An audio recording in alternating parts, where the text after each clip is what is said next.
What would drive a grown man, a prince, to fall to his knees and say words no one ever expected him to utter? Please, I will do anything. Imagine a room heavy with tension, the weight of centuries of tradition pressing down on every corner. And in that room, a father and son, locked in a moment that could decide the fate of a family, and perhaps a monarchy itself. It's a question that has gripped insiders, historians, and royal watchers alike. What could push a member of the British royal family to the brink of desperation in a private confrontation with the King of England? And more importantly, what happens next? But before we continue, please subscribe and turn on the notification bell for updates. From the outside, it might look like another headline, another fleeting scandal in the long, colorful history of the British monarchy.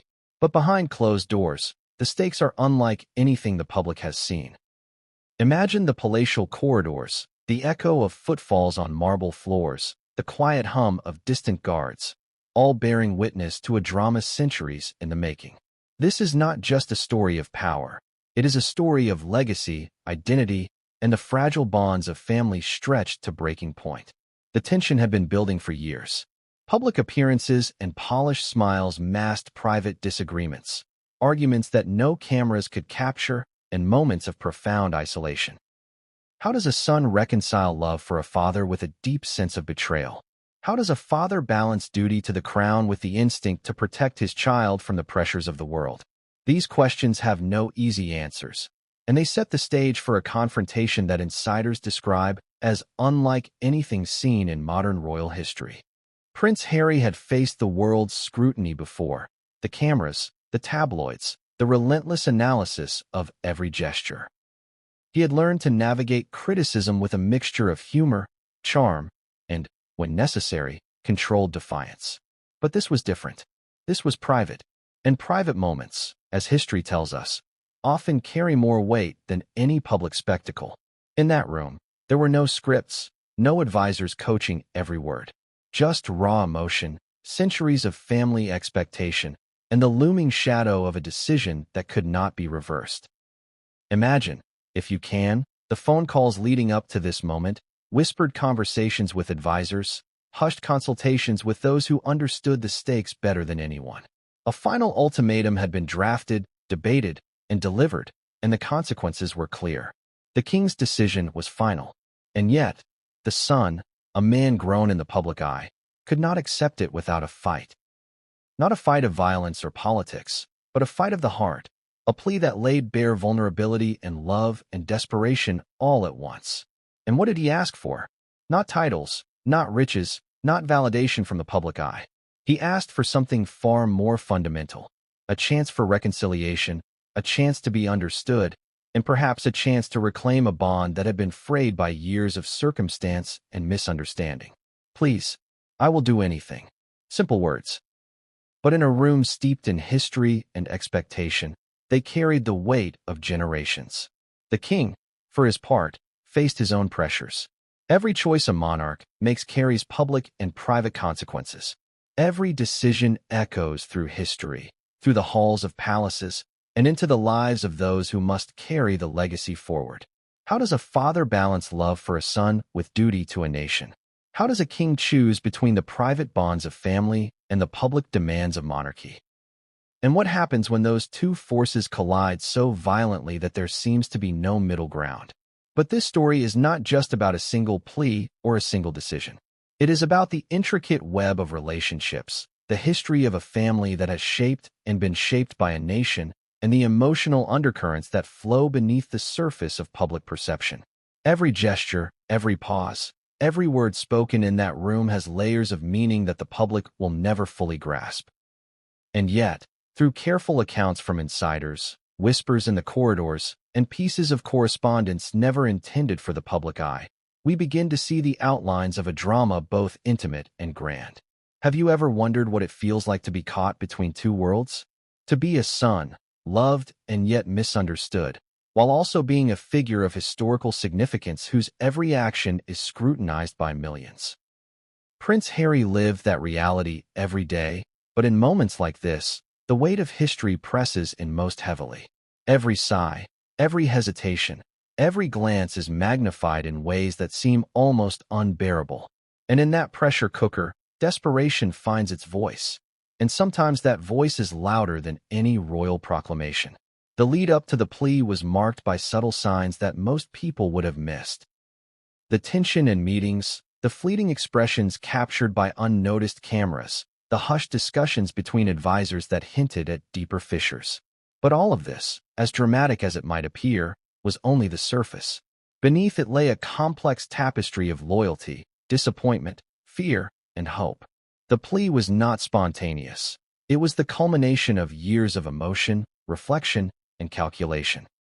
It was the sun reaching a point where words could no longer be filtered by pride, where love demanded honesty, and where the stakes made hesitation impossible.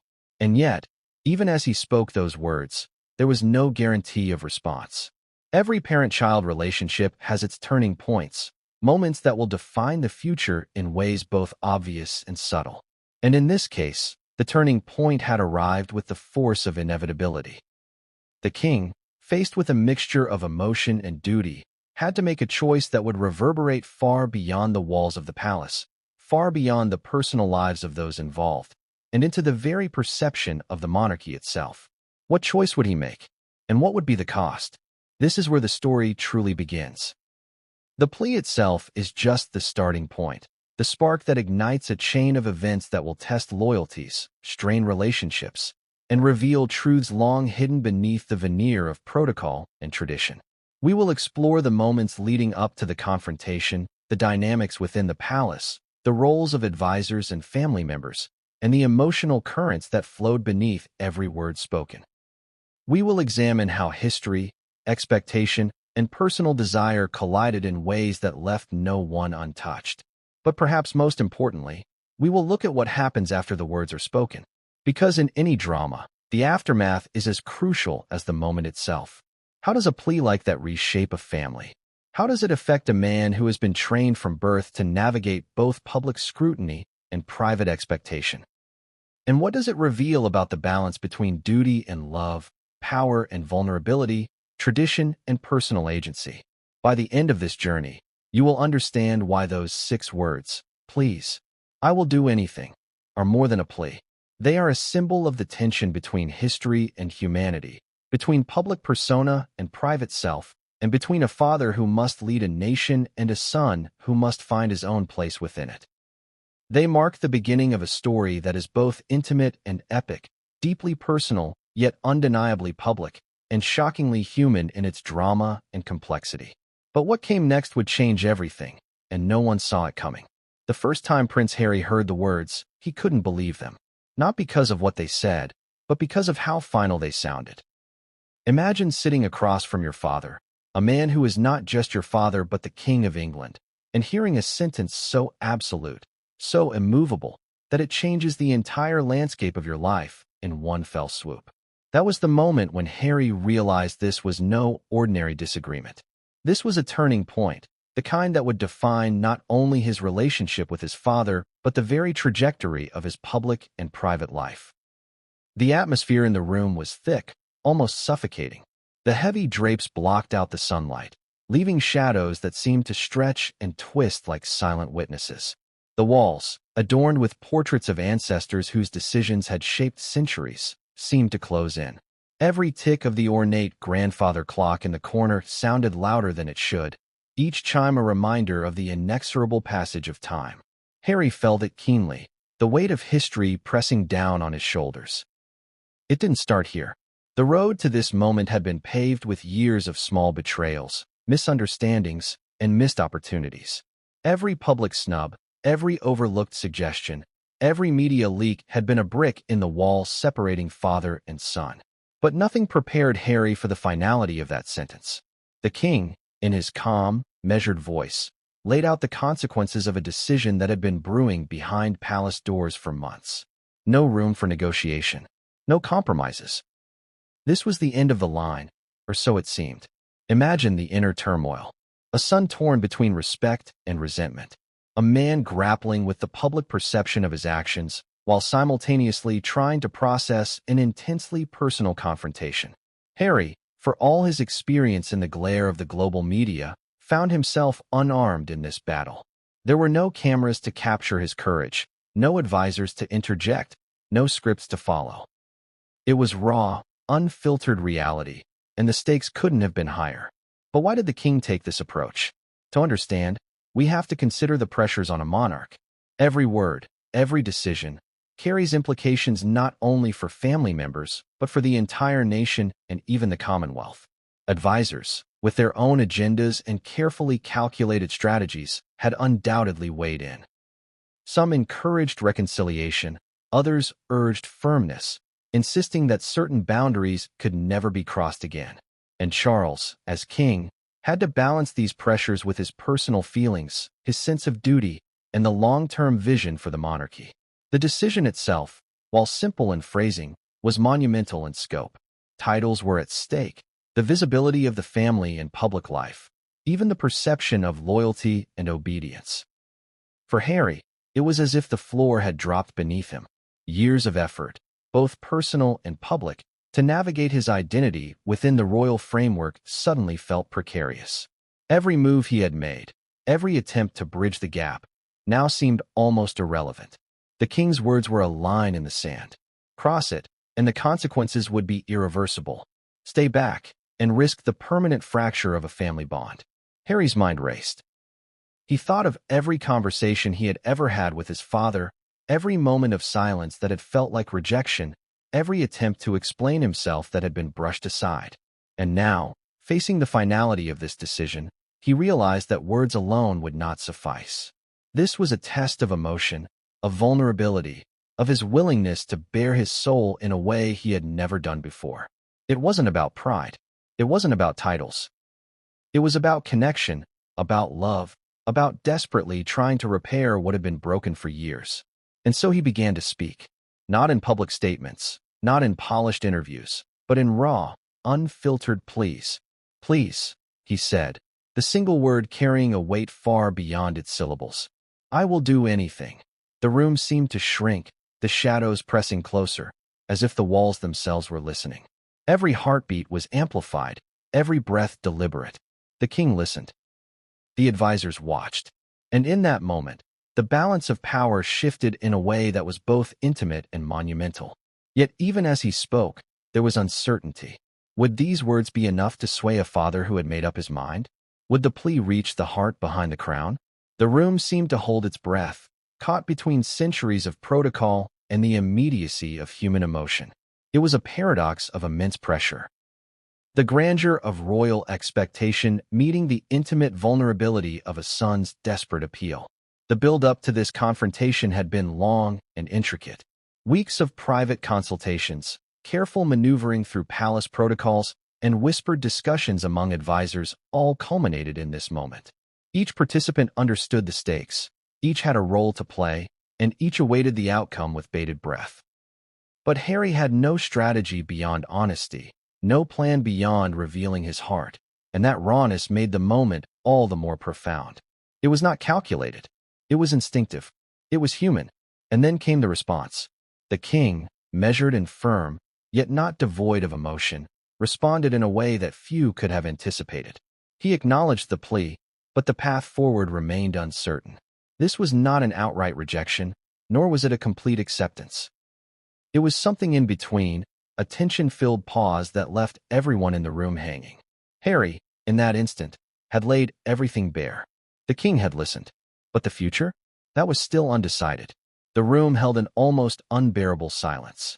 The kind that presses against your chest, makes it hard to breathe, makes every second feel stretched into eternity. Advisors shifted nervously. Guards remained statuesque, their faces betraying nothing. And in that silence, Harry realized the enormity of what he had just done. The plea had been made. The vulnerability had been shown. And now, like a stone cast into still water, it was out there, rippling through a network of relationships, history, and expectation. But even in the midst of uncertainty, one thing was clear. This moment had changed everything. For Harry, it was a revelation about the limits of control, the power of honesty, and the unpredictability of family dynamics. For the king, It was a reminder of the delicate balance between authority and compassion, tradition and personal connection. And for the palace, it was a signal that no amount of protocol or planning could fully contain the human element at play. As Harry left the room, the echoes of his words lingered in the air. Please, I will do anything. 6 words that carried more weight than any decree, more consequence than any royal edict. The outcome was far from certain. The personal stakes were higher than ever, and the path forward was uncharted, fraught with emotion, politics, and the heavy burden of expectation. This confrontation was not the end. It was the beginning of a series of events that would ripple through the palace, the public eye, and the very fabric of the royal family. Each decision from this point onward would be influenced by the raw emotion displayed in that room, by the vulnerability exposed, and by the tension that had been ignited. Harry's plea was a catalyst, and now everyone would have to respond. But what came next would change everything, and no one saw it coming. It is one thing to face the public. Cameras flash, headlines scream. Every movement is analyzed and dissected. But it is another thing entirely to face a father in the quiet of a room, knowing that the world is not watching, yet feeling as though every expectation of history, tradition, and family is pressing down on you. That is the kind of pressure Prince Harry felt in the days, hours, and moments leading up to and immediately following his confrontation with King Charles. Desperation does not arrive quietly. It builds, it simmers, and eventually it erupts in ways that can leave even the strongest unprepared. Harry's emotional landscape at this point was like a storm cloud ready to burst. The years of being both a public figure and a private man created a tension that was impossible to release.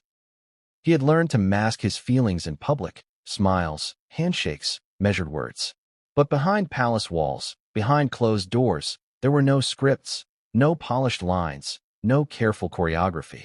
There was only raw emotion, fear, longing, guilt, frustration, and love tangled together in ways he couldn't untangle.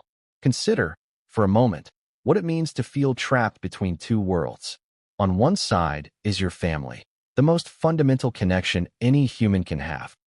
On the other is the institution you were born into, an entity so vast, so scrutinized, and so steeped in expectation that it can feel suffocating. For Harry, these forces collided daily. Every decision, every attempt at compromise, every plea for understanding carried the weight of both personal consequence and historical significance. It is not a burden most people can even imagine, and yet he carried it. And now, that burden had reached its tipping point.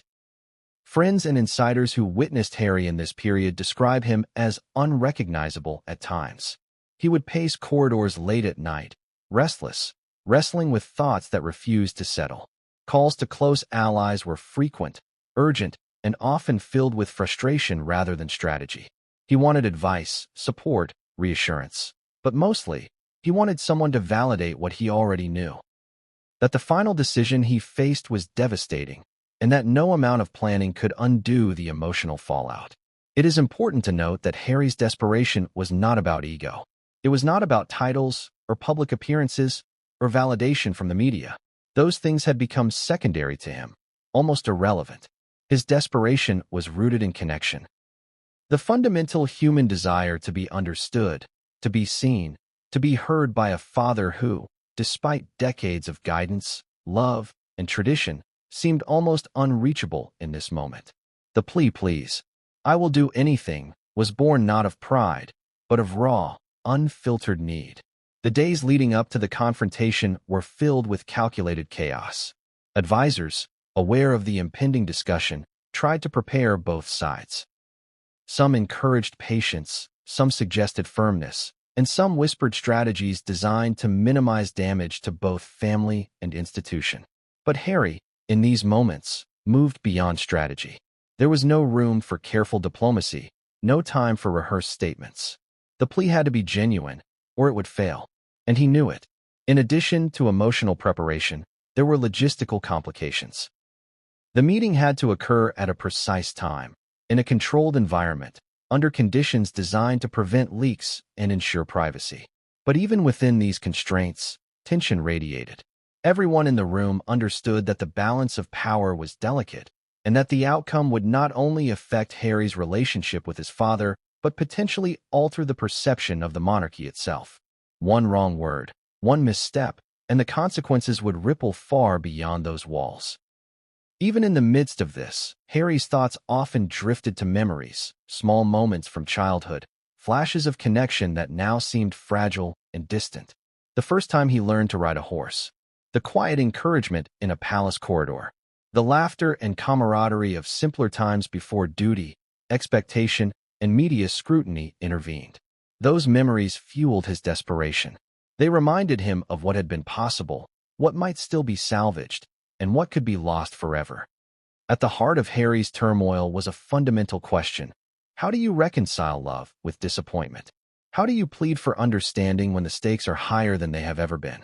And how do you maintain dignity in the face of potential rejection from someone who has shaped your life more profoundly than anyone else? These were not abstract questions. They were lived, felt, and breathed in every moment leading up to that critical meeting. Harry's desperation also manifested physically. Insomnia became frequent, fueled by anxiety and the constant replaying of conversations and potential outcomes. Meals were often skipped or consumed in a haze of distraction. Even in the company of friends, he could not mask the tension, the nervous energy that seemed to radiate from every movement. Those close to him noticed a vulnerability rarely seen in public, a fracture in the carefully constructed persona that had carried him through years of scrutiny. Yet even in this state, Harry's mind remained sharp, attuned to the nuances of human behavior and palace protocol. He calculated, observed, and adjusted in real time, reading the room, the tone of voice, the subtle shifts in posture and expression. Desperation, in this context, was not a weakness. It was a driving force that sharpened his focus, intensified his determination, and clarified what was truly important. But perhaps the most revealing aspect of Harry's desperation was his willingness to risk everything for connection. Titles, privileges, and status. These things were no longer sufficient to satisfy the human need for understanding. He was willing to lay bare his soul, to speak words that could make him vulnerable, to show emotion in a way that could never be taken back. The plea was both a surrender and a challenge. A surrender to vulnerability and a challenge to the other party to respond with empathy, compassion, and humanity. And so the meeting occurred. The room, carefully prepared, became a stage for one of the most intimate yet consequential exchanges imaginable.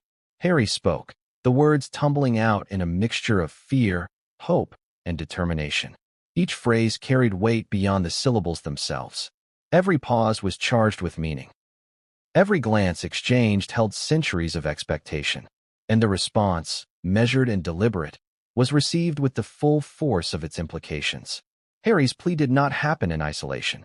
It resonated throughout the palace, through the network of advisors, family members, and staff who understood the stakes. Each person involved felt the tension, the vulnerability, the gravity of the moment. It was a reminder that even in the most rigidly structured institutions, human emotion can break through, and that even centuries of tradition cannot fully contain the complexity of personal relationships. By the end of the meeting, Harry's emotional state had reached a new level of intensity. Exhausted yet resolute, fearful yet hopeful, he had laid everything on the line. The outcome was uncertain, and the ripple effects were only beginning.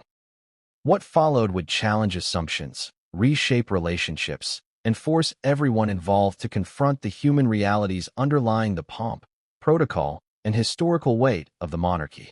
But what came next would change everything, and no one saw it coming. For King Charles, the days leading up to the confrontation were a delicate dance between duty and personal feeling. Every decision he made was weighed against centuries of precedent, the expectations of the public, and the unspoken pressures of a family that had, for generations, been scrutinized under a relentless spotlight. Yet, beneath the stoicism expected of a monarch, there was a man grappling with the complexity of his role as both king and father, a tension that few outsiders could ever fully understand. The turning point was not sudden. It was gradual, a slow accumulation of moments and pressures that coalesced into a single, unavoidable reality. Charles had spent years preparing for the throne, learning from experience, observing the lives of his predecessors, and understanding the intricate machinery of monarchy. But no training could fully prepare him for the emotional storm of facing a son desperate for understanding, pleading for connection, and simultaneously challenging the very boundaries of royal expectation. He knew the stakes. This was not simply a private family dispute. It had public implications. It would affect the image of the monarchy, influence global perceptions, and potentially redefine the lines of loyalty within the royal family. Every word, every gesture, every decision could reverberate far beyond the room in which it was made. Advisors had made their positions clear, each presenting arguments framed by historical precedent and public perception. Some urged leniency, others demanded firmness, but Charles recognized that the ultimate responsibility rested on his shoulders alone. What pushed Charles to this particular decision? To understand, one must consider the pressures of kingship. A monarch is constantly balancing duty, tradition, and the unpredictable nature of human relationships. Decisions are rarely made in isolation. They are the culmination of history, precedent, and circumstance. Charles faced multiple competing factors: the necessity of maintaining order within the royal family, the imperative to project strength to the public, and a personal desire to nurture and preserve his bond with his son. These forces collided, and the king had to navigate them with both wisdom and courage. At the heart of the decision was a question of boundaries. Charles had long observed patterns of behavior, understood tendencies, and recognized recurring challenges in his family dynamics. He knew that leniency or concession might create temporary relief, but could also risk long-term instability. Conversely, absolute firmness could fracture relationships irreparably. The turning point came when he realized that the moment required clarity, a line drawn that could not be blurred, no matter the immediate emotional cost. The king's internal deliberation was intense. Late nights were spent reviewing correspondence, considering counsel, and reflecting on his own experience as a father. He examined every potential outcome, every ripple effect, and every possible reaction. It was a calculated process, not devoid of emotion, but guided by a clear sense of responsibility to both family and country. The turning point crystallized when he recognized that leadership sometimes demanded choices that could never fully satisfy personal sentiment. Charles also understood the weight of legacy. Every monarch is judged not only by their accomplishments, but by their ability to navigate the tension between personal relationships and institutional duty. The turning point was, in part, an acknowledgement that the crown required decisions that could be misunderstood, resisted, or even resented, but that, in the long term, would uphold the stability and dignity of the monarchy. Yet, even as he prepared to act, Charles faced the emotional complexity of fatherhood. Personal history, moments of pride, disappointment, love, and resentment. All these layers coexisted within him. The turning point was not about suppressing these emotions, but about channeling them responsibly. It required balancing empathy with authority, sentiment with pragmatism, and instinct with duty. When the day arrived, the atmosphere in the room reflected the gravity of the situation. Advisors were present but silent, aware that this was ultimately a private, emotional confrontation that could not be mediated entirely by protocol. The king's demeanor was calm, measured, and authoritative, but underneath lay a tension born of years of preparation and deep, conflicting feelings. Every gesture, every glance, every pause was weighted with meaning. The initial moments of the conversation revealed the complexity of the situation. Harry's plea was heartfelt, emotional, and urgent, but Charles recognized the necessity of maintaining perspective. He listened, acknowledged, and weighed each statement, knowing that his response would define not only the outcome of the discussion, but the trajectory of their relationship moving forward. It was a turning point precisely because it required clarity and decisiveness, even as the emotional stakes were at their highest. The king's final words during that pivotal exchange were deliberate and careful. They were neither harsh nor dismissive, yet they carried the unmistakable gravity of a decision that could not be reversed. Charles had reached the turning point in which he understood that the preservation of family integrity, the expectation of responsibility, and the demands of kingship had to guide his actions. The emotional challenge of being both father and monarch came into sharp focus, highlighting the paradox that would define the remainder of the confrontation. Advisors who observed the interaction later described it as intense, layered, and profoundly human. They witnessed a man who, despite the weight of history and duty, grappled with the emotional reality of confronting a son in despair. The turning point was both internal and external. An internal reckoning with the responsibilities of kingship and an external expression of resolve, clarity, and leadership. Yet even at this turning point, the story was far from resolved. Charles's decision set in motion a chain of events that would ripple through the palace, the public eye, and the family itself. It was a moment that tested not only the bond between father and son, but the very limits of empathy, duty, and human endurance. The turning point had arrived. But it was only the beginning of a much larger and more complex narrative, one that would continue to unfold in ways that were both predictable and shocking. By the end of that moment, the air in the room had shifted. The balance of authority had been reasserted, but at a personal cost. Emotional undercurrents ran deep, leaving both men aware of the fragile state of their relationship. The king had made his choice, but the implications were far from clear. What came next would reveal how personal desire, duty, and history intersect in ways that are often unpredictable and profoundly consequential. But what came next would change everything, and no one saw it coming. The phone rang at a precise, almost ominous time. Not a casual ring, not one that invites leisurely conversation, but a summons that carried weight in every vibration. On the other end was Prince Harry, speaking with a mix of anxiety and urgency that could be felt even through the invisible barriers of a phone line. For Harry, it was a moment loaded with anticipation, dread, and a desperate need for connection. For King Charles, it was another layer of tension, another test of patience and judgment, and a reminder that the private and public demands of royalty often collided in uncomfortable, unavoidable ways. From the outset, the call was anything but ordinary. Harry's voice carried strain, a subtle tremor that betrayed the depth of his internal struggle. He spoke quickly, almost rushing to get his feelings out before they were interrupted or dismissed. The words were deliberate, charged with the intensity of years of emotion that had been bottled up behind the polished public appearances and carefully curated interviews. "Please, I will do anything," he said at one point, a direct, raw plea that left no ambiguity about his state of mind. The king, on the other end of the line, listened carefully. Every pause, every hesitation, every inflection mattered.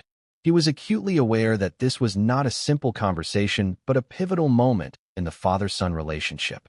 Advisors, who had cautioned patience and foresight, had prepared him for the logistical, political, and emotional ramifications of the discussion. Yet nothing could fully prepare anyone for the human vulnerability that was being laid bare through that receiver. The call, minute by minute, was a study in contrasts. Harry alternated between pleading and reasoning, desperation and reflection, frustration and hope. It was as if he were trying to bridge the chasm that had grown over years of misunderstanding with the sheer force of his words and the sincerity of his emotion. He recounted moments that had left him hurt, moments where he felt overlooked or misunderstood, and moments of pride that had gone unacknowledged. Each recollection was carefully chosen, deliberate, yet suffused with raw emotion. And Charles, as measured as he needed to be, responded with a mix of empathy and firmness. His words were considered, acknowledging the pain without compromising the responsibility he carried as king. He understood the stakes, and he knew that any misstep could have consequences far beyond the private relationship. Consequences for the family, the monarchy, and even public perception. The call was not just about resolving a dispute. It was about navigating centuries of expectation while managing a deeply personal bond. Even those listening in the wings, albeit discreetly, noted the intensity of the exchange. Advisors and close aides described a palpable tension, a kind of electricity that charged the room despite the physical separation imposed by a phone line. Every response was scrutinized, every pause measured, every intonation interpreted. The call was a microcosm of the broader family dynamic, fraught with history, layered with expectation, and teetering between reconciliation and rupture. What shocked many observers was the sheer vulnerability displayed. Harry, who had long been portrayed in media narratives as confident, sometimes defiant, showed a side rarely seen by the public. It was a reminder that even those groomed for the spotlight, trained to navigate scrutiny, can find themselves unarmed when confronted with the emotional complexity of familial bonds. This was not a crisis of protocol, but a crisis of the heart, a deeply human struggle made all the more dramatic by the centuries-old institution it occurred within. Yet even amid the emotional intensity, there were moments of clarity. Both men understood the gravity of their positions, the historical weight of their words, and the consequences of miscommunication. Despite the rawness, the dialogue maintained a balance between honesty and decorum, vulnerability and strength, emotion and control. It was a delicate dance, each step calculated, yet each movement genuine, carrying the weight of the relationship itself. As the call progressed, tensions escalated. Misunderstandings flared, emotions spiked, and the conversation teetered between progress and impasse. Harry's urgency pressed against Charles's measured restraint, creating a friction that was palpable even to those not on the line. Each statement was loaded with meaning, each silence pregnant with possibility. It was a high-stakes negotiation, not of material assets, but of emotion, trust, and connection. The extraordinary part of the call was not just what was said, but what remained unspoken. Between the lines, in the pauses and the subtle inflections, was a history of shared experiences, unacknowledged frustrations, and the latent hope for understanding. The unsaid words carried as much weight as those that were spoken, revealing the depth of the chasm and the potential for reconciliation. It was a reminder that communication, particularly in relationships burdened by expectation and history, is as much about listening as speaking. By the end of the conversation, observers described a mixture of exhaustion, relief, and uncertainty. Neither man had completely resolved the underlying issues, but the dialogue had revealed truths, exposed vulnerability, and shifted the dynamics in a way that would have lasting impact. Harry had spoken, pleaded, and revealed his most human side. Charles had listened, responded, and maintained the balance required of a king. But the outcome, as with all things in life and monarchy, remained unpredictable, and as the call ended, both men were acutely aware that this was not the conclusion. It was a moment that would shape subsequent interactions, influence decisions, and cast a long shadow over the days and weeks to come. For Harry, the vulnerability displayed was both a relief and a source of anxiety. For Charles, the responsibility of responding with wisdom and fairness weighed heavier than ever. And for those watching, even discreetly, the conversation offered a glimpse into the private complexities of royalty that few outside could ever truly appreciate. But what came next would change everything, and no one saw it coming. Behind the gilded doors of the palace, beyond the polished corridors and the echoing footsteps of royalty, another layer of the drama was unfolding. One that the public would never see, yet one that had perhaps the greatest impact on the unfolding events. Advisors, aides, and senior palace officials were convening in rooms closed to all but the most trusted. Their meetings were deliberate, intense, and charged with urgency, for they understood that the decisions being made in the private sphere could reverberate through both the monarchy and the public eye. These advisors were not just administrative figures. They were the keepers of centuries of institutional knowledge.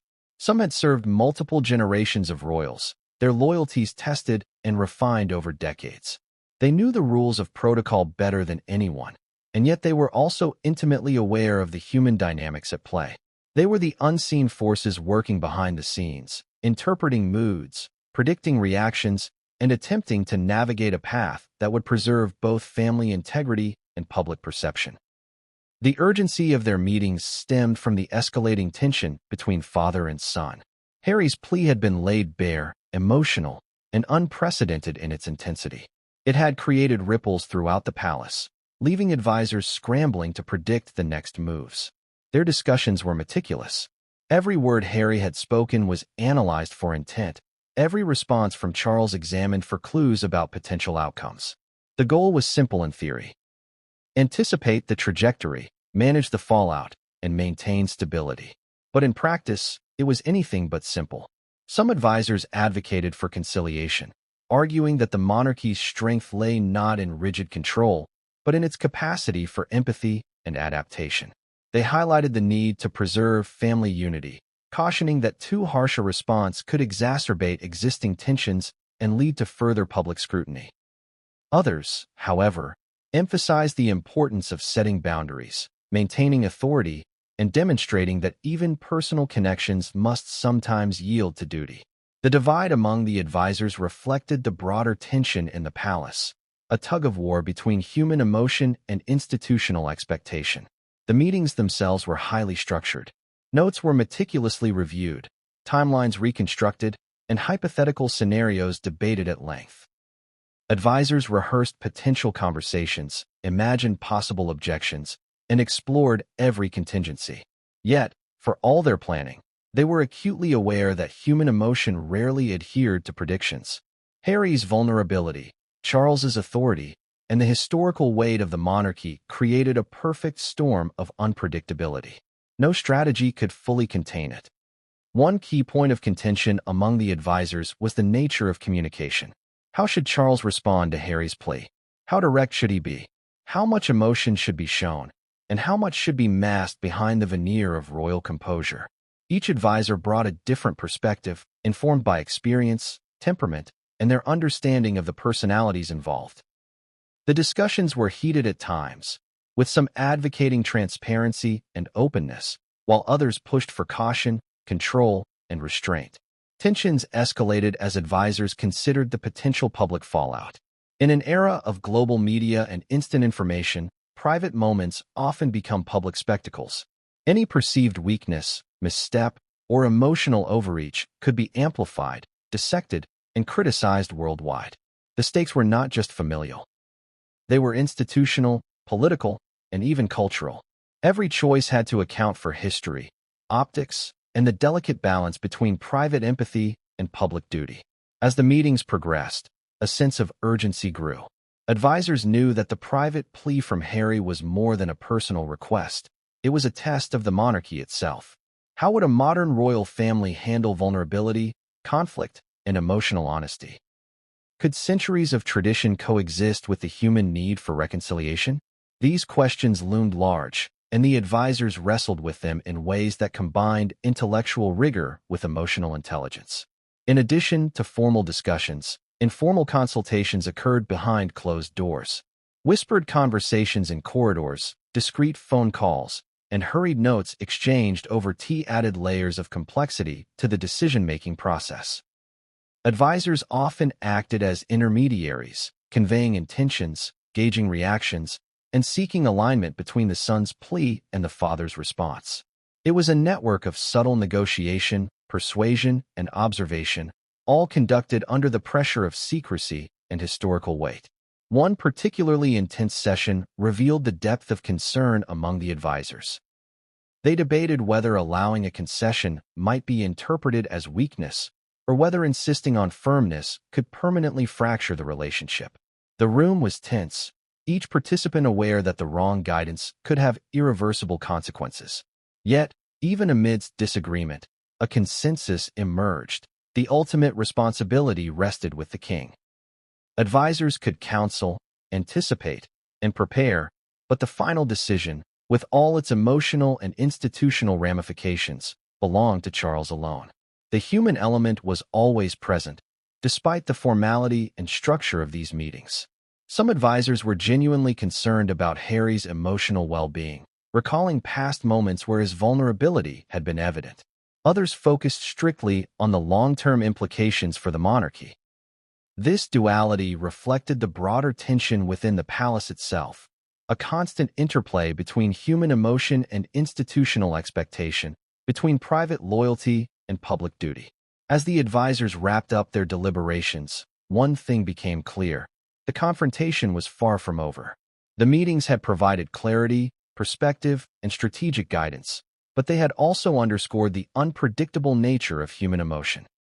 No plan could fully anticipate Harry's next move, Charles's response, or the ripple effects that would inevitably follow. The palace was bracing itself for what came next, aware that history was being written not in public ceremonies, but in private rooms, behind locked doors, and in whispered conversations that would ultimately shape the course of events. The advisors left the room with a sense of cautious anticipation. They had provided insight, prepared contingency plans, and analyzed every possible scenario, but the next steps would depend on the actions of the two central figures. The stage was set, the players in position, and the emotional stakes higher than ever. But what came next would change everything, and no one saw it coming. The moment had arrived. Behind the closed doors of a quiet chamber in the palace, the private confrontation that had been months in the making was finally taking place. It was a meeting unlike any other, a collision of personal emotion and institutional authority, and one that would test the bonds of family in ways few could imagine. Every element of the room, the polished wood, the portraits of ancestors, the faint scent of aged books and polished marble, seemed to reflect the weight of history pressing down on the participants. Prince Harry entered the room with a mix of resolve and trepidation. The plea he had rehearsed countless times in his mind, the words that had burned within him for weeks, were now ready to be spoken. Every heartbeat was magnified, every breath deliberate. He was acutely aware that this confrontation was not just about titles, privileges, or public perception. It was about the fragile, complex, and deeply human connection between father and son. King Charles, seated across from him, projected calm authority, yet his eyes betrayed the emotional undercurrent beneath the stoic exterior. He had anticipated this moment, considered it from every angle, and weighed its implications with the precision expected of a monarch.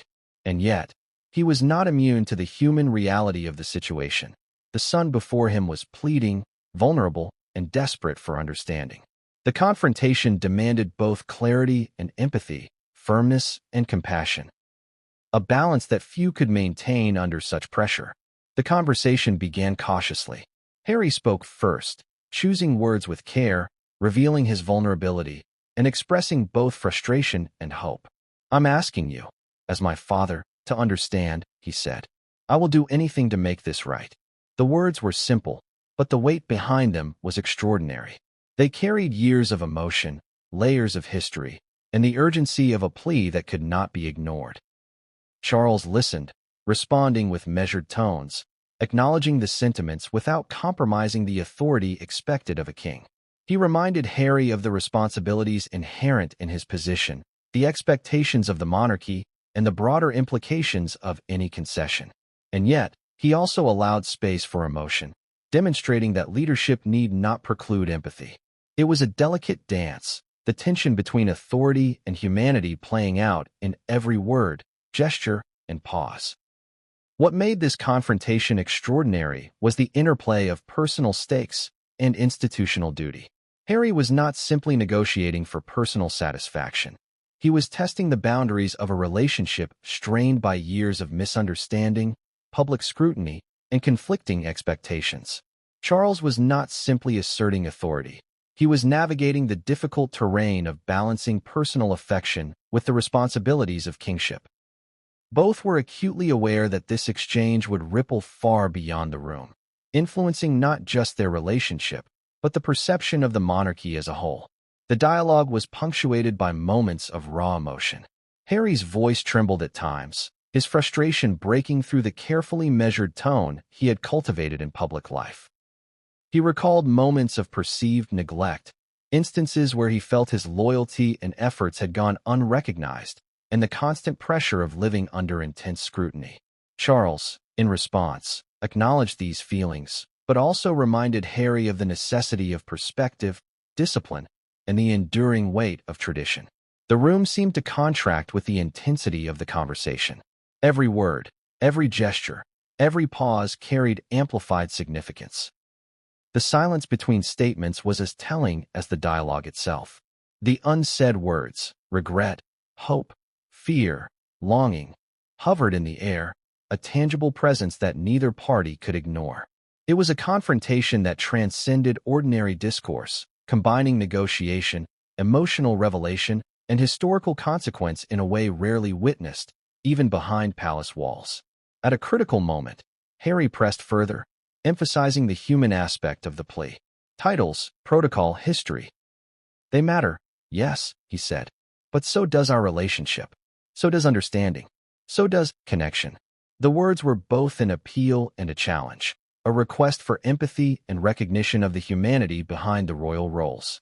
For Charles, it was a reminder of the delicate balance he had to maintain, acknowledging vulnerability without undermining authority, showing compassion without compromising duty. The conversation evolved, shifting between confrontation and reflection, emotion and reason, personal sentiment and institutional obligation. Charles shared his perspective, recounting his own experiences, the weight of expectation he had carried for decades, and the challenges inherent in navigating the dual roles of parent and monarch.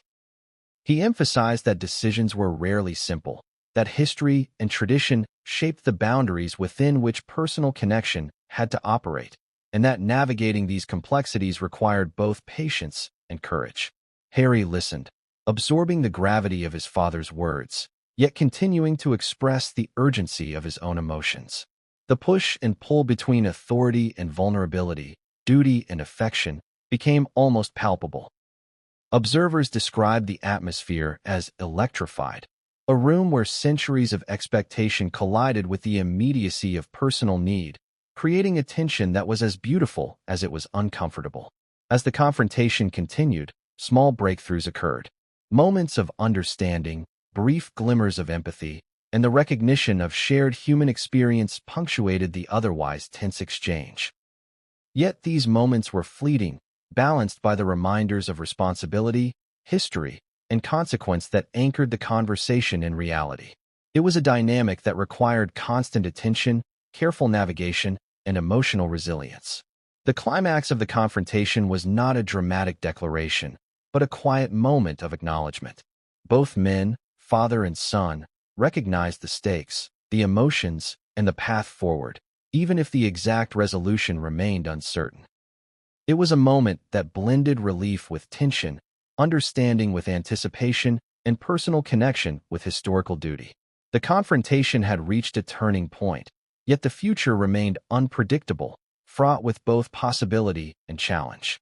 As Harry left the room, he carried with him a mixture of relief, apprehension, and unresolved tension. Charles remained behind, thoughtful, aware of the gravity of his decisions, and mindful of the ripple effects that would unfold in the days and weeks to come. The confrontation had been a milestone, a test of character, and a profound exercise in balancing human emotion with institutional responsibility. But what came next would change everything, and no one saw it coming. The aftermath of the private confrontation did not stay contained within the walls of the room. Like a stone thrown into still water, Harry's plea and the king's measured response sent ripples throughout the palace, touching everyone in subtle yet profound ways.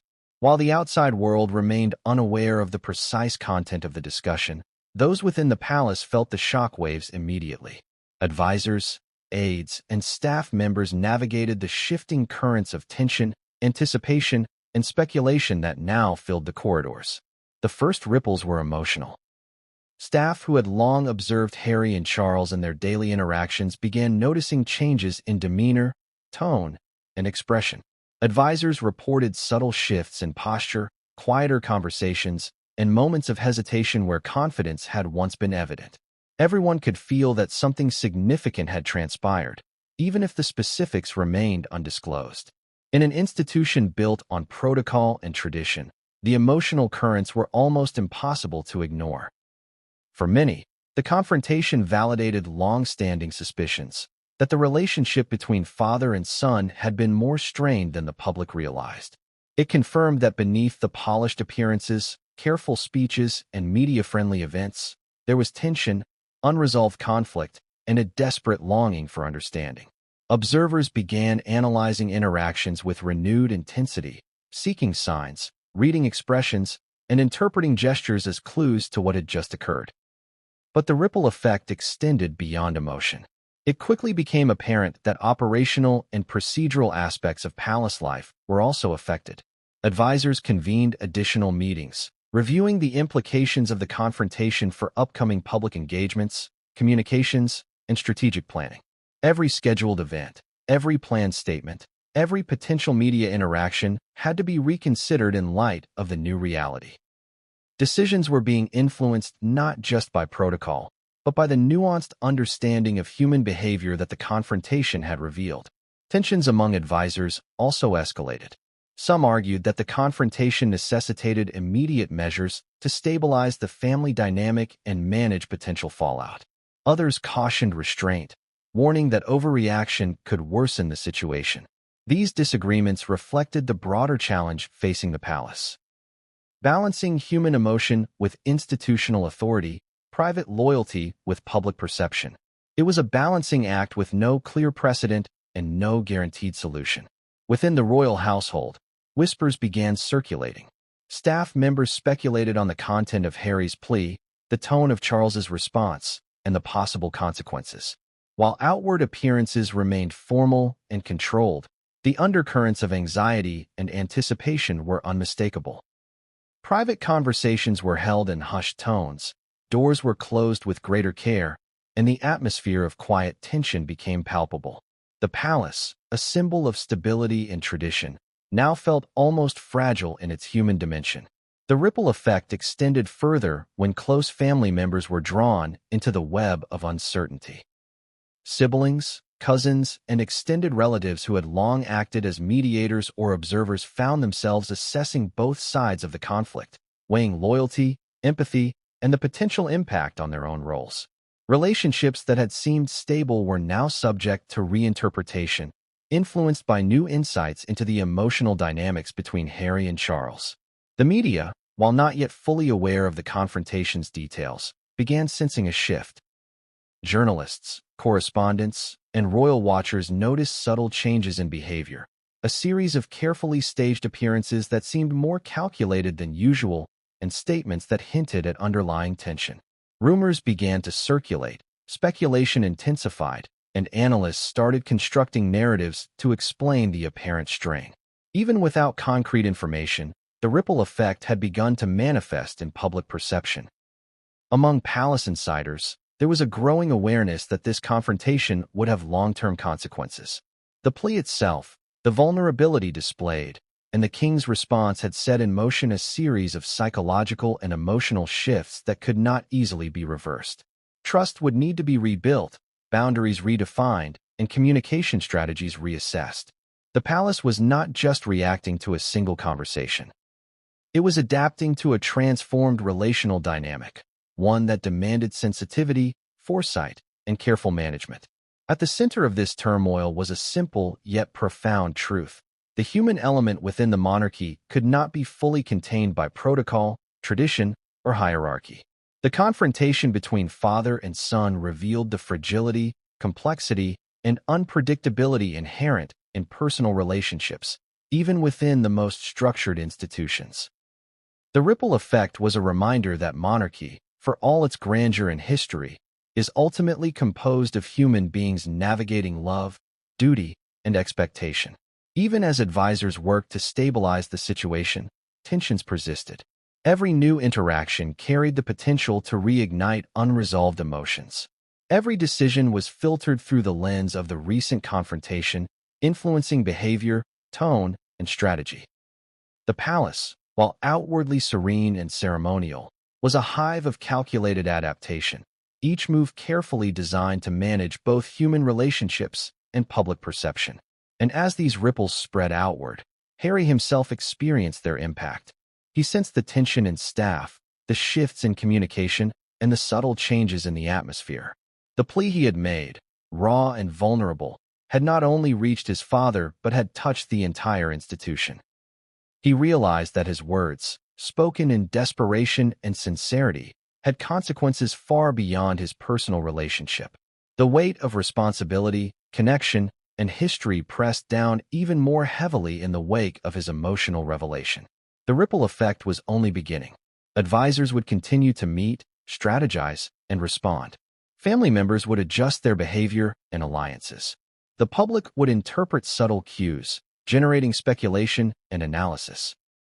And at the center of it all, Harry and Charles remained acutely aware that their private confrontation had initiated a chain of events that could not easily be undone, a chain that would continue to unfold in unpredictable and dramatic ways.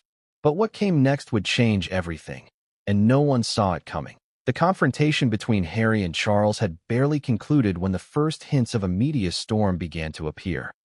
Even in its earliest stages, it was clear that the ripple effects of the private meeting would not remain confined to palace walls. Royal correspondents, analysts, and gossip columnists sensed the tension, piecing together subtle cues from public appearances, cryptic statements, and whispers within insider circles. The story was shaping itself into something far more dramatic than any single event.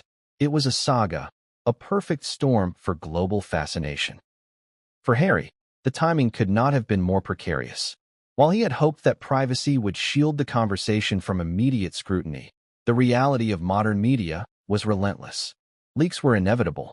Speculation would follow. Headlines would appear, some accurate, many exaggerated, all designed to captivate a hungry public. Every move he made, every public statement, every social media post would now be analyzed under the lens of the confrontation, scrutinized for hidden meaning and emotional subtext. The first wave of reporting hit like a tidal surge. Phrases like royal rift, father-son tension, and plea to the king began to circulate. Journalists, drawing on a mixture of insider tips and careful inference, painted the situation in dramatic, often sensational terms. Some portrayed Harry as desperate, vulnerable, and emotionally raw. Others highlighted Charles's measured, calculated response, framing it as a demonstration of authority tempered by compassion. Across the spectrum, the story had one certainty: it commanded attention. Within the palace, the media storm caused both strategic and emotional challenges. Advisors scrambled to manage optics, issuing carefully worded statements and coordinating with public relations teams to prevent misinformation from spiraling out of control. Yet the more controlled the messaging, the more intense the curiosity became.